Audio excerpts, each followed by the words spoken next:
In just a moment, Suspense with Lucille Ball.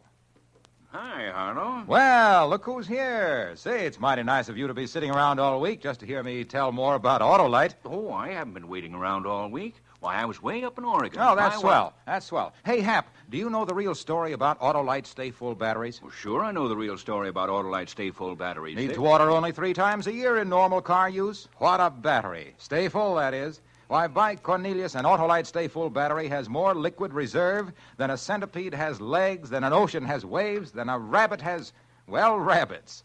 Water, whales spout it, geysers gush it, people drink it, but Autolite Stay-Full batteries carry good old Aquapura so long and so well, they take a drink about as often as you have a birthday, a wedding anniversary, and a New Year's celebration. Only 3 times a year in normal car use. And let me tell you something else. You'd better get an Autolite Stay-Full battery before... Before you go on some more, Harlow, let's listen to Suspense.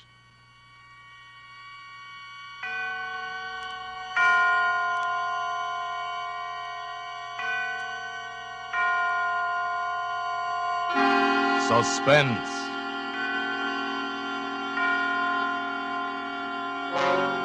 Autolite and its 60,000 dealers and service stations bring you radio's outstanding theater of thrills.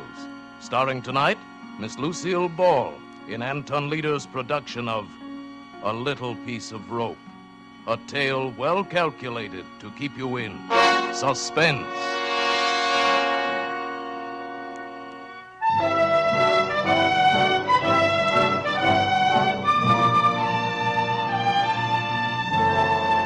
They said I'd never make good here in Hollywood. Everywhere I went, it was the same story. Sure, they'd see me, but the minute they took a look at my baby face, all I'd get was advice and excuses. No job. My last try was for a schoolgirl part. I was too baby-faced to even land that one. I was walking home, still wearing the school uniform that I'd bought to help me get the part, when I got the idea. Then I remembered another thing. It was years ago, reading an old copy of the Police Gazette in Grandpa's attic. Printed about 1880, I guess. With their falsely youthful faces, dressed as innocent schoolgirls, these vicious females haunt the vicinity of select young ladies' seminaries. And with their airs of artless girlhood, they entice and trap unwary gentlemen, some from the best of families.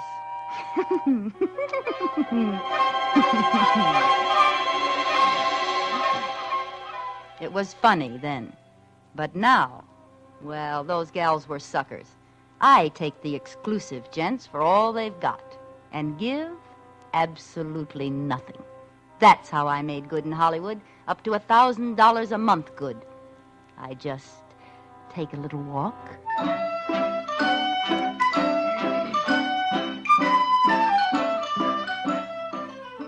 I've got uniforms for all the best schools, and I still have the baby face. So help me, lots of those kids look older than I do. When school's out, I let some old wolf pick me up. They always want to park up in the hills or some other lonely place. I drop my compact. He bends over to pick it up. I let him have it with a special little blackjack I carry.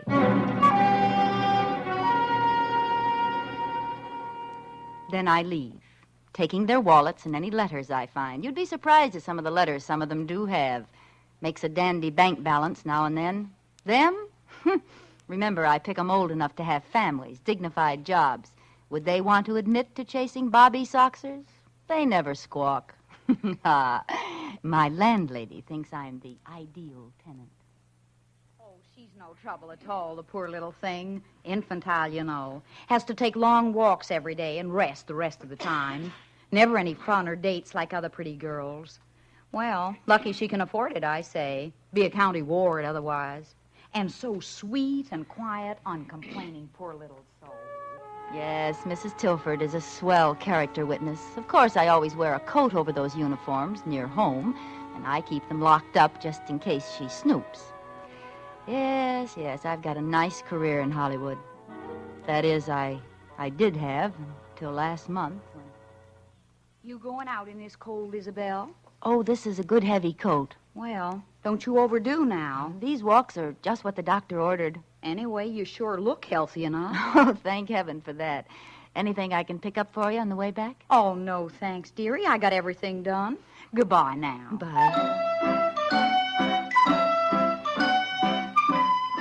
I was dressed for Miss Cadwaller's school this time, and it was just letting out when I got there. I didn't have long to wait.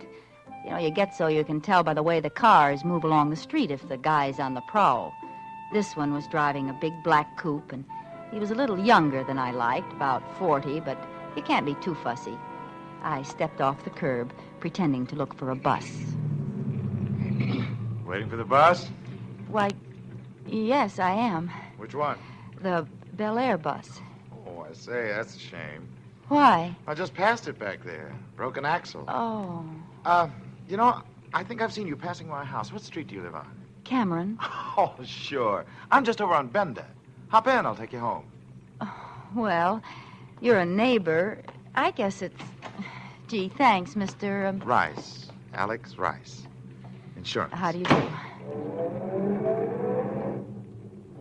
Like school? I hate it. School's no fun. I'd like... What?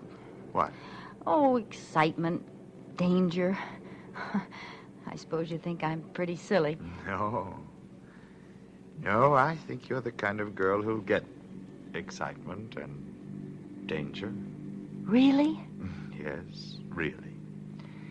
Look, it's so early yet. Like to take the long way through the hills? It's pretty there now. Oh, yes, I'd love to. I think the hills are divine.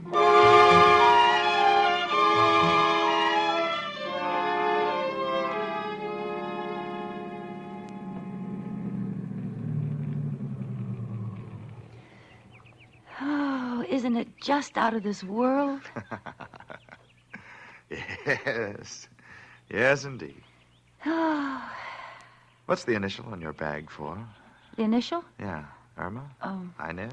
Ingeborg? Oh, Ingeborg, you made that up. No, it's Swedish.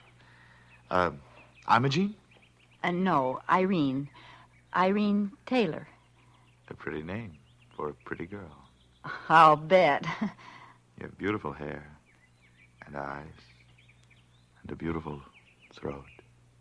Well, throat. Irene, you're very Oh, exciting. Mr. Rice, I dropped my compact. You don't need it. But it might get stepped on. You won't need it. But I want it now. All right. Don't yell so. Here, I'll get it for you. Oh! Character, huh? Well, here, roll back a little. There. Well, what do you know? Rope. Now, why would a guy carry a piece of rope in his inside breast pocket? Nice wallet. Well, goodbye, Mr. Rice, and thanks for everything.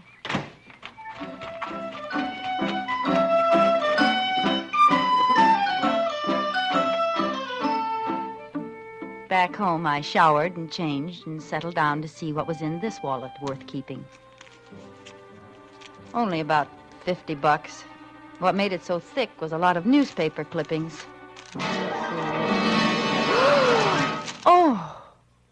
Oh, no, it can't be. But it was. Those clippings were all about the strangler who'd murdered 5 girls in the last year, left them in the hills with a piece of rope around their necks and never a clue. And Alexander Rice carried his press notices. Alexander Rice carried a little piece of rope in his inside breast pocket, picked up girls, drove into the hills. And Alexander Rice wasn't his name. No, his driver's license said Benjamin Carney.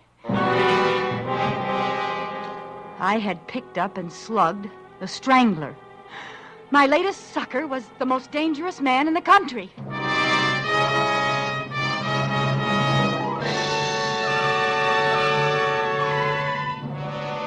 For Suspense, Autolite is bringing you Miss Lucille Ball in radio's outstanding theater of thrills, Suspense.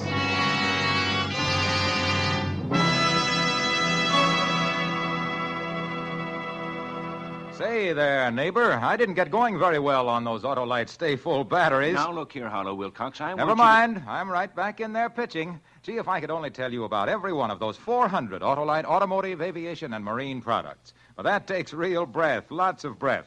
And while I'm not as short on taking breath as an Autolite Stay Full battery is on taking a drink, not by a jug full, even I just haven't got enough breath for that. Well, if you just stop talking so I much... can sure wind up and sound off on those Autolite Stay Full batteries, though. Making camels look like topers is just the beginning with them. They've got oversized electrical capacity plus fiberglass insulation.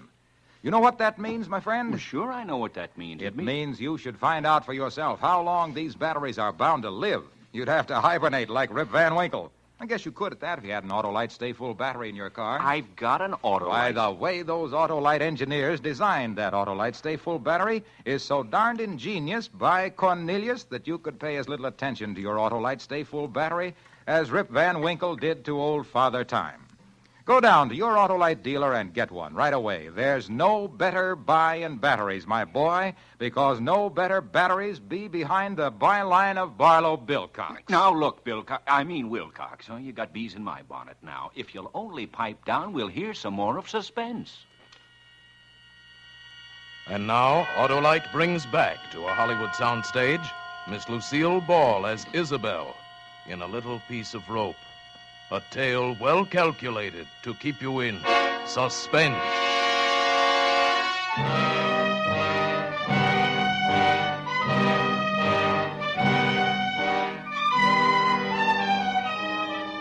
At first, I just shivered over my narrow escape. Why, if I hadn't been out to get him, he'd have gotten me. I'd be number 6 in tomorrow's headlines. Then I suddenly realized I was the only one who could identify him. I can't be silent and let him go on killing. I've got to go to the police station and tell them. I started to go out when it occurred to me I couldn't. I didn't dare go to the police and take the chance of exposing my own racket. If that ever came out, and it probably would, San Quentin, here I come. It seems they're a little stuffy about people who carry blackjacks and steal wallets and sell letters. So, instead, I went for a walk. A real one this time, and just tried to think. Pretty soon another thought hit me. He knew I could identify him by now.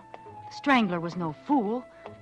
He'd have me figured out and know the kind of place and time to look for me. And he'd certainly be looking for me, to kill me, to shut my mouth forever. I had to find a way to...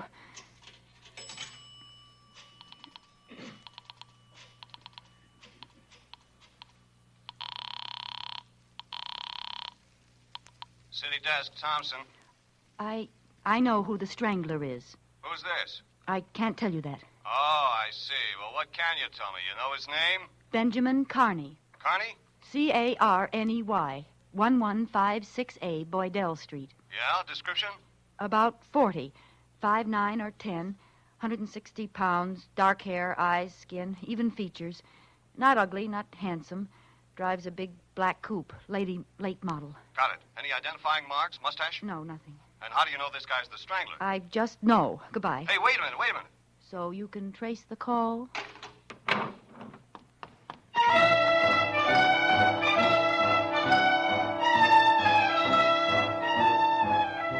There'd been hundreds of phony clues, and he thought mine was another. But surely they'd check that name and address. All the way home, I had a creepy feeling he was around somewhere, following me, waiting. The evening paper barely mentioned my call, just listed it with several others. Radio wasn't very much better. An unidentified woman phoned in a description of the killer as a 40-year-old brunette, medium height and weight, with no distinguishing features, driving a new black coupe. Police checks revealed that such a man, with the name she gave, had moved from the address given several months before the first of the Strangler murders, but there is no further trace of him. Investigation continues, but it is believed this is another spite accusation. A Portland, Oregon woman reported the Strangler as the man who entered her hen house last night and... No use phoning again. I didn't think a letter would help much either, but I tried, being careful it couldn't be traced to me, and mailed it to a newspaper that night. Hey, Mike, you going to the courthouse? Take this to O'Shea, will you? Another Strangler letter telling all. Why can't he just strangle letter writers? One more and I'll strangle somebody.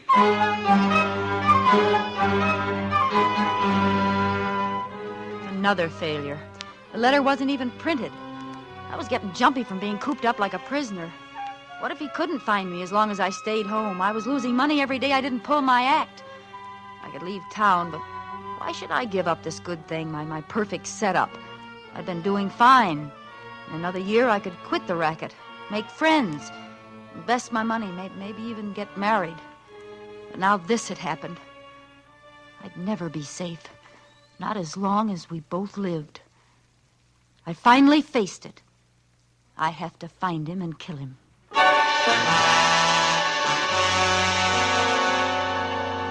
This time I put an ad in the personals column. Would he see it? Well, I'd run it till he did. A.K. Rice can book your rope act for mutual profit. Have immediate out-of-town engagement. Signed, Slugger. Rope act. Mutual profit, huh?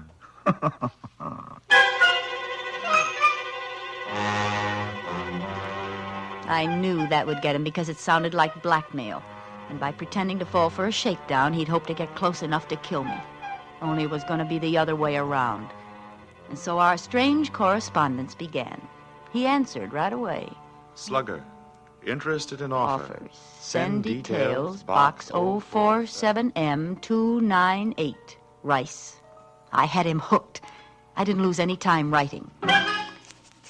Dear Mr. Rice, I have an invention which I think you'll want for your rope act. It's expensive, but remember, it's completely silent.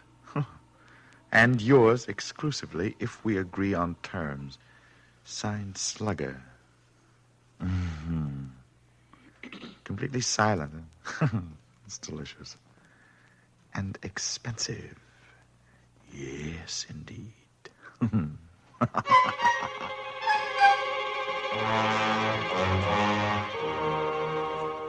Slugger, give price and details of contract. Rice. So close now. I couldn't afford the slightest mistake now or... Dear Mr. Rice, 5,000 cash buys complete assortment of paper and leather goods. Time and place of meeting must be my choice, but decide fast. I must leave town immediately. Signed, Slugger. P.S. You should never have left that snapshot in your wallet. It's awfully good of you. Snapshot? I thought Oh, no.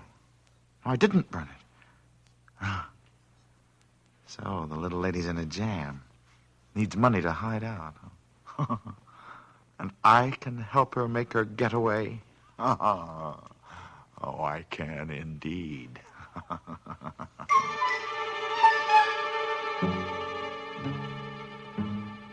Slugger, price okay. We'll close at your convenience, Rice. I've got him.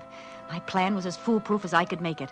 I packed a suitcase with the kind of clothes I'd hate to be found dead in, and maybe I would be, and told Mrs. Milford I was taking a vacation with friends. Oh, I'm so glad, dearie. I said to Miss Knight yesterday, that child should have country air. City air just don't do the same for you. Yes, I know it'll do me good. And you stay longer if they ask you. Don't worry about me holding the apartment for you. Well, thanks a lot, Mrs. Tilford. It's certainly nice of you. I have to catch that train now. Goodbye. Goodbye. Have a nice time now.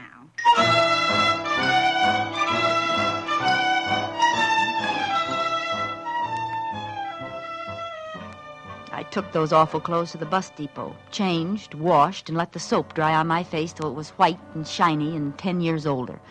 With my hair skinned back tight under an old beret, I saw a stranger in the mirror. Baby face was gone. Good. No one had noticed me, and looking like this, nobody would. Then I walked to another apartment I'd rented by phone last week. It was in a dingy neighborhood.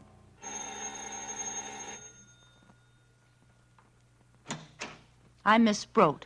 Oh, Miss Sprout, you can move right in. The people left yesterday. Here, this is the key. It's the first door at the head of the stairs. Fine, I'll go right up. It ain't clean yet. Them stairs bother me so. No, I'd really rather do it myself, thank you. Well, I'll just leave you alone then. Now I was Miss Annie Sproat, librarian, and I looked as much like Isabelle Town's baby face as an alley cat looks like a Persian. I sat down to write the last letter. Dear Mr. Rice, come to 609 Fitzgilbert Place at 10 p.m. Friday. And don't try to come near me, or I'll scream my head off. Tap 5 times, come in, and stand right by the door while we make sure neither of us is double-crossing the other. Have the money in an unsealed envelope. I want that traveling money, but I'd rather take a chance on the cops than on you, so follow instructions. Slugger. You fool. You baby-faced fool.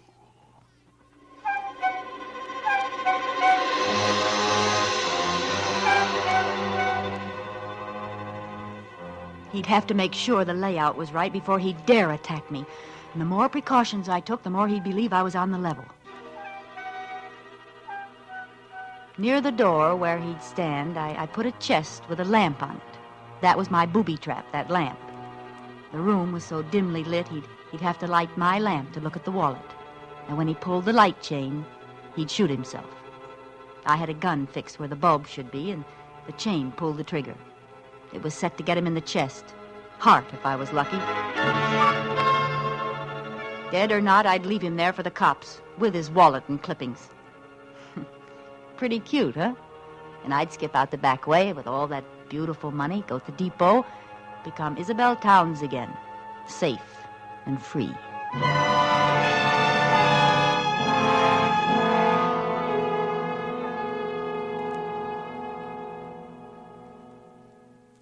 I wore gloves all the time I was there, and the suitcase with Isabelle Town's identity in it was ready by the back door. The hours passed like centuries, and the old house creaked like a sick old man in a squeaky bed. Of course, it might be the house, or it might be someone on the stairs. And then it was 10 o'clock. I was standing at the other end of the room, facing the door. The light was very dim. I heard the feet coming up the stairs, or was it just the creaking of the old house? No.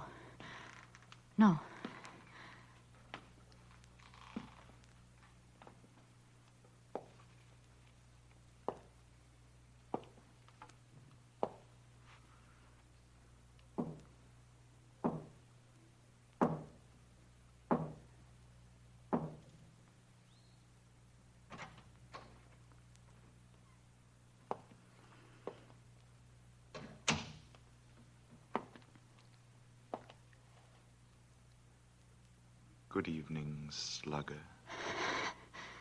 You see, I'm prompt, Slugger. Stand where you are. Certainly. Did you bring the money? Yes, indeed. Here, in this envelope. Throw it down in the middle of the room, between us. Go ahead, throw it down. It'll stay there while you examine the leather goods. Do you have the wallet here? Yes. Throw the money. I can't reach it from here, you know. It's quite safe. All right. There. The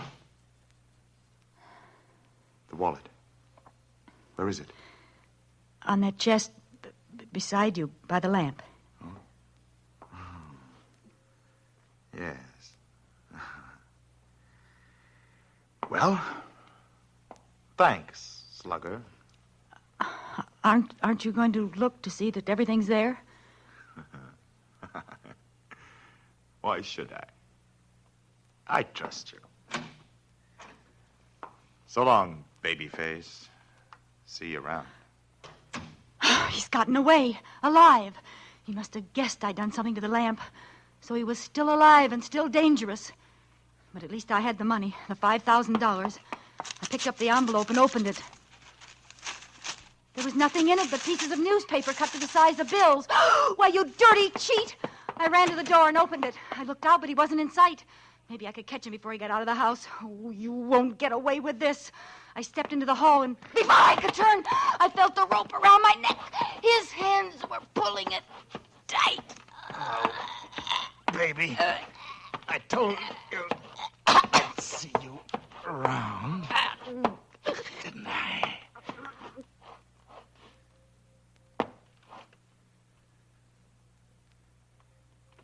you are, baby.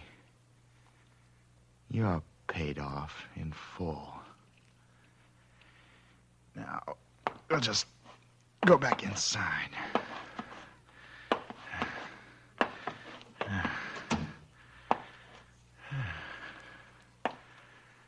Let's see. I guess you'll be safe on the floor while we finish our business.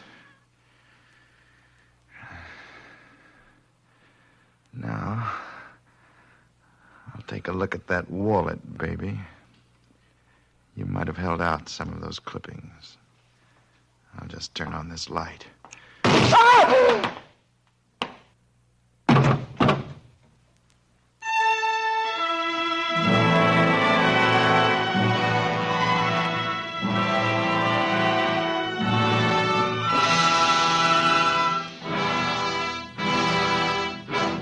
Thank you, Lucille Ball, for a splendid performance. Miss Ball will return in just a moment. Say, Hap, you going back to Oregon? Well, how long? It's a nice trip if you can get it with an Autolite Stay Full battery. You know, I'd advise you to get a sign for your thumb saying, any car with Autolite Stay Full batteries can carry me. I forgot my canteen. But how long? Of course, you could buy an Autolite Stay Full battery and simply insist that whoever picked you up use your battery. But you couldn't get back to Oregon that way. No, sirree. They'd never let you out of the car just so they could keep that wonderful Autolite Stay Full battery. Let's see. After you got to Oregon, you could go to Washington, Montana, Minnesota, Maine, New York, and But Florida. Harlow, I've been trying to tell you I've got an Autolite Stay Full battery. Oh, well, then you know that Autolite means batteries. Stay Full battery. Autolite means spark plugs. Ignition engineered spark plug. Autolite means ignition system. The lifeline of your car.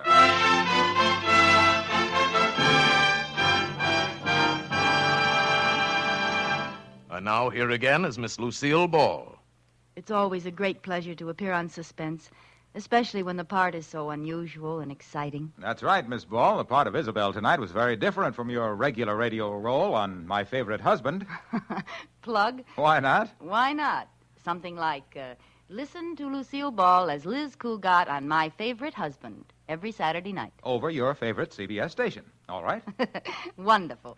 And I hope all of you will be listening next week when Suspense presents William Powell in a role that's also different from the parts he's been playing lately. He's playing a man who's just stolen $250,000 and then finds out that... But you'll hear about it next Thursday when Suspense brings you Give Me Liberty, another gripping study in... Suspense.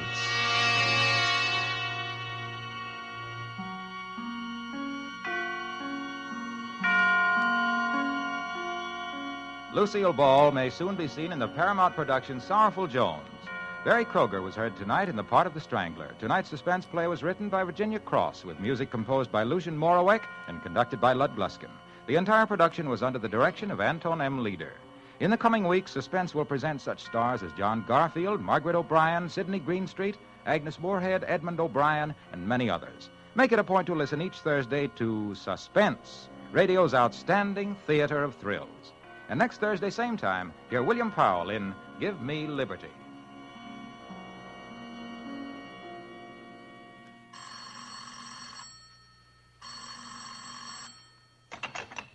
This is the Autolite Suspense Show.